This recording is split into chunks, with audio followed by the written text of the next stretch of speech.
જરૂરી એવા સિઝનલી ફળફળાદી આપવામાં આવે છે. આ પણ એક મોટી વાત છે, બરાબર. તો આ ઉમેદપુરા પ્રાથમિક શાળાની પહેલ છે એ પહેલ અનુકરણીય છે અને આ પહેલ છે એ પહેલ આપણા બધાની પરંપરા બને. આ પ્રયોગ છે, પ્રયોગ પરંપરા બને એવું આપણે બધાએ સુનિશ્ચિત કરવાનું છે, બરાબર. સાથે સાથે વ્યસન મુક્ત શાળા પરિવાર તો છે જ, પણ સાથે સાથે વ્યસન મુક્ત આપણું ઘર પરિવાર પણ બને, બરાબર ને. અમારું ઘર વ્યસન મુક્ત ઘર, અમારો પરિવાર વ્યસન મુક્ત પરિવાર, અમારો પરિવાર દેવ પરિવાર, બરાબર. એ સૂત્ર સાથે આપણે ચોક્કસપણે આ સંદેશ આપણા ઘરે પણ અવશ્ય આપીશું.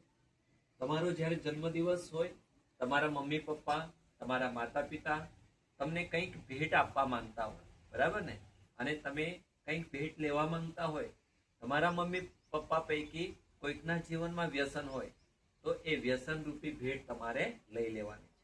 મમ્મી પપ્પાને પ્રેમથી કહેવાનું છે, ખુશીથી કહેવાનું છે કે પપ્પા આજે મને કંઈક આપવા માંગતા હો તમે, તો તમે કદાચ આ વ્યસન કરો છો ને, આ પડીકીનું વ્યસન કરો છો, એ પડીકીનું વ્યસન મને આપી દો. પપ્પા પાસેથી પડીકી લઈ અને એને કચરા પેટીમાં આપણે નાખી દેવાની.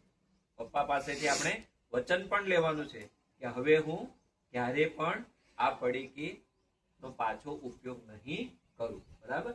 તો આ અભિયાન છે, એ અભિયાન ધીમે ધીમે ધીમે ધીમે ખૂબ સુંદર રીતે હે ને આખા ગામમાં જશે અને એક ગામમાંથી બીજા ગામે જશે. તો ચોક્કસપણે આપણો પરિવાર કેવો બનશે? દેવ પરિવાર બનશે.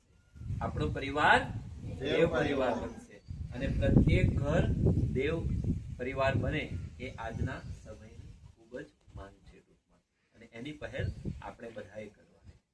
કરીશું ને? તો ધન્યવાદ. એ રીતે આપણે બધા આગળ વધીશું તો આપણા ધર્મની રક્ષા માટે પણ આ એક વસ્તુ મહત્વપૂર્ણ છે, બરાબર. ધન્યવાદ.